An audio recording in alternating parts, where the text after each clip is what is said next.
안녕하세요. 오늘도 곰박사와 함께 이야기를 이어가 보도록 하겠습니다. 오늘은 여러분들이 많이 궁금해하시는 공황장애와 그리고 공포증 그리고 사회공포증에 대해서 알아볼 예정인데요.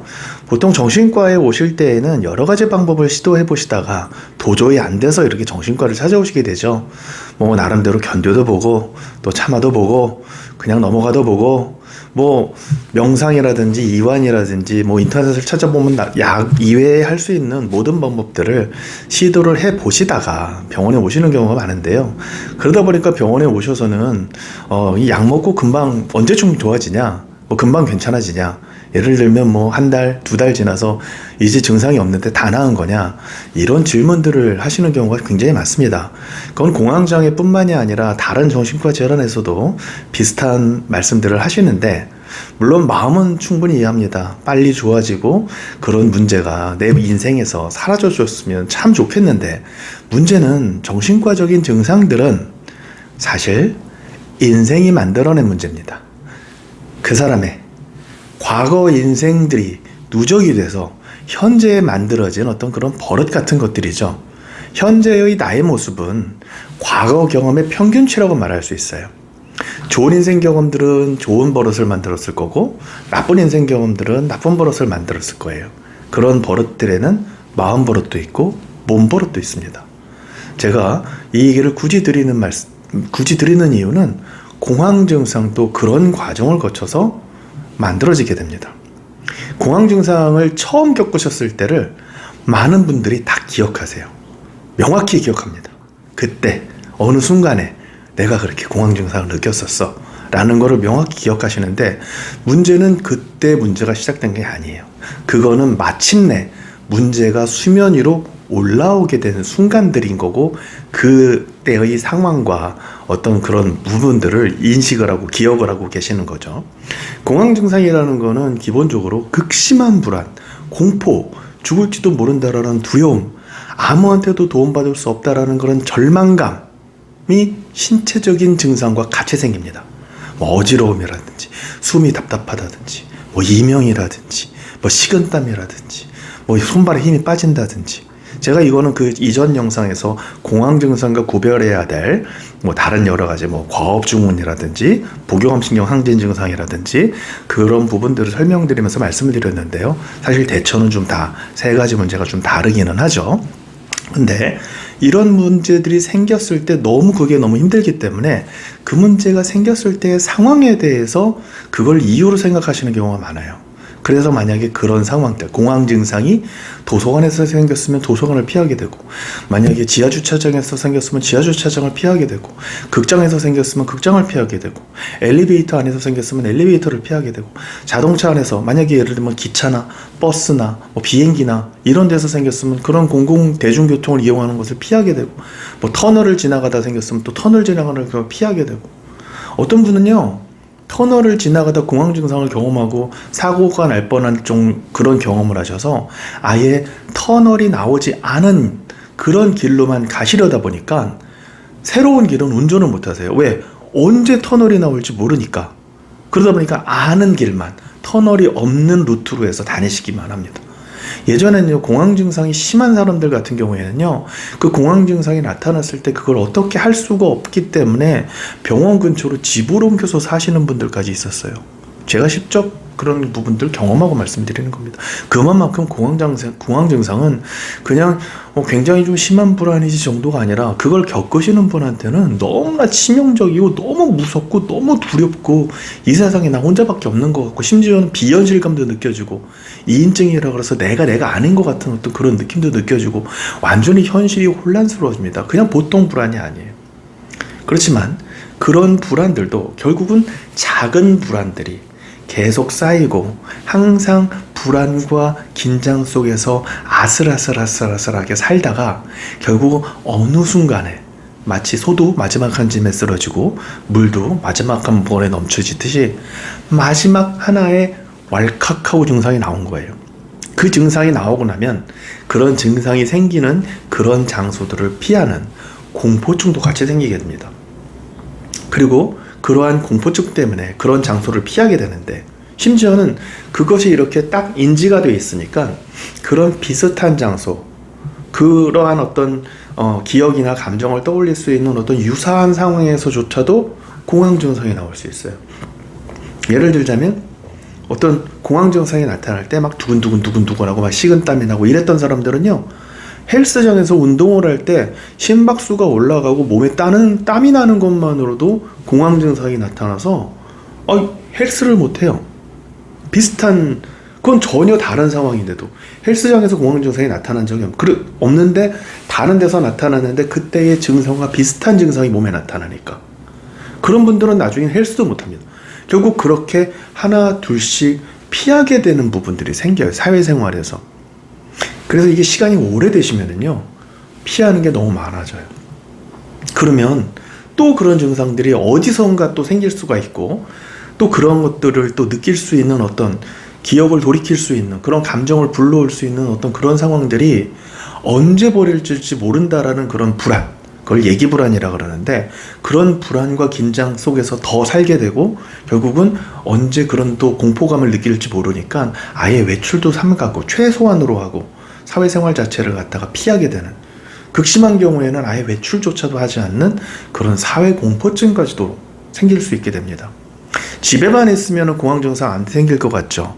그렇지 않습니다. 집에 혼자 있을 때 내가 아무한테도 도움을 받을 수가 없다라는 그런 메시지의 공황증상이 발동이 됐던 분들은요, 집에 혼자 있을 때에도 공황증상이 나타날 수 있어요.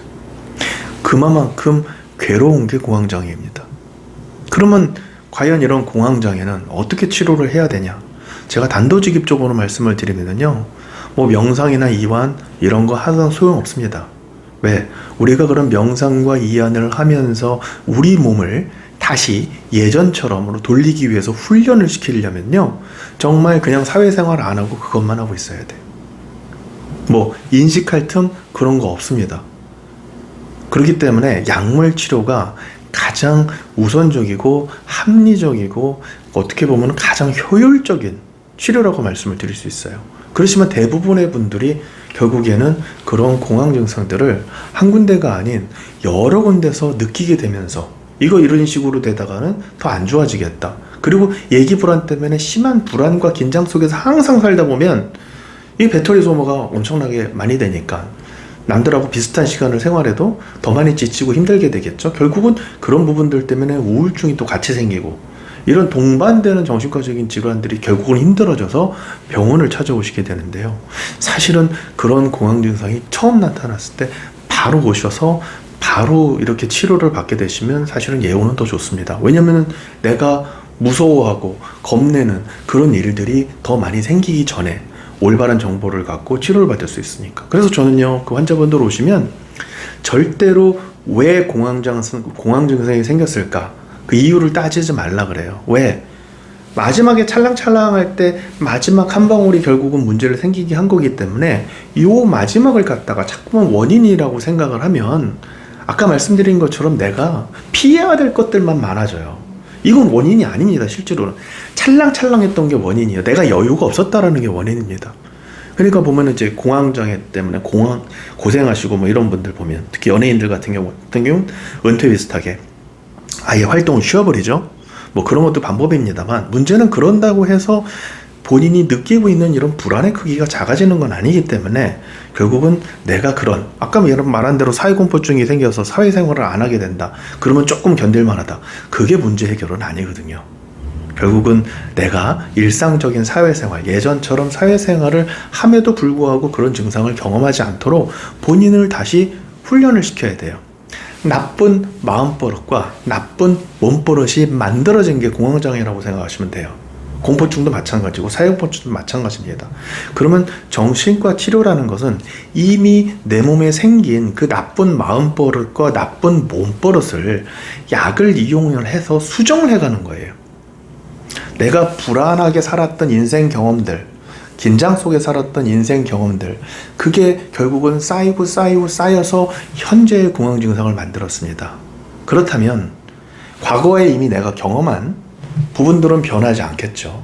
그러면 지금 내가 이 과거와 비슷한 일들을 경험할 때 느끼는 그런 불안들, 과거의 감정에 대한 기억도 소환될 수 있고 지금 내가 느끼는 불안일 수도 있는데 이런 불안들을 좀 덜 불안하게, 좀 덜 긴장되게, 덜 예민하게 그렇게 경험을 하면서 또 세월을 지내보내면 결국은 내가 점점 과거에 내가 불안하게 느끼고 긴장하면서 느꼈던 그런 상황들에 대한 인식들이 조금씩은 변할 수 있고 그럼 현재의 나의 모습도 조금씩 변하게 되는 바로 그게 공황 증상의 치료의 핵심입니다.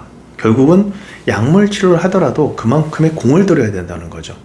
많은 분들이 공황 증상이 있을 때가 너무 힘들고 공황 증상이 없을 때는 그냥 버티고 생활할 만하니까 그냥 공황 증상이 있을 때만 그냥 이렇게 뭐 딱 먹으면은 갑자기 문제가 팍 해결되고 그냥 그걸로만은 되지 않느냐라고 생각하시는 분들 많아요. 그렇지 않습니다. 왜냐면 자잘자잘한 그런 불안과 긴장의 경험들, 여러분들 보면 이제 어떤 분들은 좀 마음이 좀 느긋하시는 분들은 뭐 상관이 없지만 좀 마음이 예민해지고 항상 긴장하고 이러신 분들은 남들보다 불안과 긴장에 대한 어떤 그런 경험치가 빨리 마음속에 쌓인다고 생각하시면 돼요. 결국 그런 불안과 긴장으로 세상을 보게 되고 그렇게 세상을 보게 됨으로써 또 내 인생 경험이라든지 이런 모든 게 다 바뀌는 거거든요. 그렇기 때문에 공황 증상의 치료는 물론 저희가 그런 응급 상황이 생겼을 때 바로 드시는 피로시약도 챙겨드리긴 해요. 그러면 그런 공황 증상이 나올 것 같은 어떤 전조 증상 또는 예기 불안이지만 이거 공황 증상이 생기면 어떡하지? 이런 걱정인데 그런 걱정이 조금 더 많이 돼. 그러면 제가 망설이지 말고 이용하시라고 피로시약도 따로 챙겨드립니다. 가방마다 놓으시라 그래요. 최소한 가방에 두세 봉은 갖고 다니시라 그러고. 왜? 마음이 든든하잖아요. 약을 갖고 있는 것만으로도 증상이 나타나는 걸 막을 수 있어요. 그건 왜 그러냐? 약을 갖고 있는 것만으로도 내 불안치가 줄어드니까. 그리고 나서 만약에 나타나면 무력하게 내가 남의 도움을 기다리지 않고 내가 나를 도와줄 수 있기 때문에 피로시약을 이용한다는 것은 단순히 약의 효능을 경험한다라는 부분을 넘어서서 마음적으로도 의지가 되고 그리고 실질적으로 내가 나의 문제를 해결한다라는 그런 학습도 됩니다. 좋은 경험이죠. 그렇기 때문에 피로시약도 꼭 챙기고 다니셔야 되지만 문제는 나의 기본적인 불안과 긴장의 경험치를 낮추려면 평상시에 내가 불안과 긴장을 느끼는 이런 부분들이 좀 필터링이 돼야 돼요. 좀 인생을 좀 덜 불안하게 느끼고 좀 덜 긴장되게 느끼고 좀 느긋하게 살고 좀 여유롭게 살고 이게 돼야 됩니다. 근데 그런 마음이 갑자기 딱 하고 생기나요? 그렇지 않죠. 그렇기 때문에 매일매일 드시라고 제가 공황 증상만 있으신 분들 그냥 불안이 문제고 난 이거 아니면 난 문제가 없다 이러신 분들 보면 제가 매일매일 이거는 영양제처럼 챙겨 드세요. 이게 나중에 가장 중요한 약이 될 거고 가장 기본입니다. 이렇게 말씀을 드리면 좀 증상이 좀 괜찮아지시면 그거 술술술 안 드시려고 그래. 그러다 보면은 나중에 이제 공황 증상들이 좀 안 나타나고 그렇게 되면 심지어는 피로시약도 잘 안 드셔. 그러면 나중에 또 이제 몇 개월 있다가 또 오세요. 괜찮아진 줄 알았는데 공황 증상이 다시 나타나서 갖고 있던 피로시약 먹고 다시 치료를 해야 될 것 같아서 왔다. 근데 문제는 이런 것들을 여러 번 반복하시는 분들이 계세요. 좀 그럴 때마다 너무 안타깝습니다. 그냥 처음부터 좀 믿고 꾸준히 치료를 받아서 어떻게 보면은 자기 자신을 업데이트하는 일이거든요. 공황이라는 문제가 생겼으면 공황 증상이라는 부분, 공포증이라는 부분, 사회공포증이라는 부분 이미 이런 문제가 나한테 생겼다면 결국은 이런 문제점들을 제거하기 위해서는 마치 항생제가 병균을 죽이듯 그렇게 간단히 해결되는 문제가 아니에요. 내과 약처럼. 이거는 약을 이용해서 정신과 약을 이용해서 내가 평소에 하는 인생 경험을 좀 더 느긋하고 여유롭게 바꿔서 이렇게 느긋하고 여유로운 현재의 시간들이 계속 내 과거에 쌓여서 내 과거 자체에 대한 인식 자체가 변해줘야 비로소 현재의 나의 어떤 그런 불안과 긴장을 경험하는 어떤 방식도 변하게 되는 겁니다. 그렇기 때문에 조금 느긋한 마음으로 그렇지만 중요한 거는 이건 과학기술이죠. 약을 이용한다는 건 과학기술을 이용하는 건데 그런 만큼 효과는 확실합니다. 그렇기 때문에 매일 드시는 약으로 기본적인 쉴드를 만들고 그렇게 되게 되면은 공황 증상이 나타날 수 있는 빈도 자체가 줄어들겠죠. 결국은 모든 게 많이 하면 잘하게 되고 안 하게 되면은 잘 못하게 돼요. 운동도 그렇잖아요. 많이 하면 잘하게 되고 또 안 하다 보면 그거 못하게 되잖아요. 공황 증상도 마찬가지입니다. 자주 느끼다 보면 잘 느끼게 되고 안 느끼다 보면 또 이제 점점 낯설어지게 되는 거예요. 그렇기 때문에 기본적인 쉴드를 쳐서, 기본적인 보호막을 쳐서 공황 증상을 느끼는 빈도를 확 줄이고, 그런 과정 속에서 옛날에는 공황 증상을 느꼈을 법한 어떤 그런 상황에서도 그냥 넘어가는 일도 발생을 하고, 그럼에도 불구하고 공황 증상이 생길 때는 또 필요시약으로 바로 해결을 하고, 이런 부분들을 계속 꾸준하게 지속적으로 하시다 보면 공황 증상과 공포증 또는 사회공포증만 해결되는 것이 아니라 여러분들이 예전과는 다른 인생관과 다른 가치관으로 살고 계시는 그런 모습들도 경험하시게 될 겁니다. 처음에는 공황장애 때문에 병원에 오셨지만 궁극적으로 나중에 시간이 흘러서는 본인이 많이 성장하시고 성숙하는 것을 느끼는 것도 또한 이런 공황장애 치료의 플러스 알파적인 효과라고 볼 수 있습니다. 궁금하신 부분은 또 댓글에서 얼마든지 물어보시고요. 공황장애와 공포증, 그리고 그런 공포증이 만들어낼 수 있는 어떤 이런 사회공포증까지 이렇게 연결되는 그런 부분에 대한 해결책을 알아보았습니다. 오늘 영상은 여기까지 하겠습니다. 감사합니다.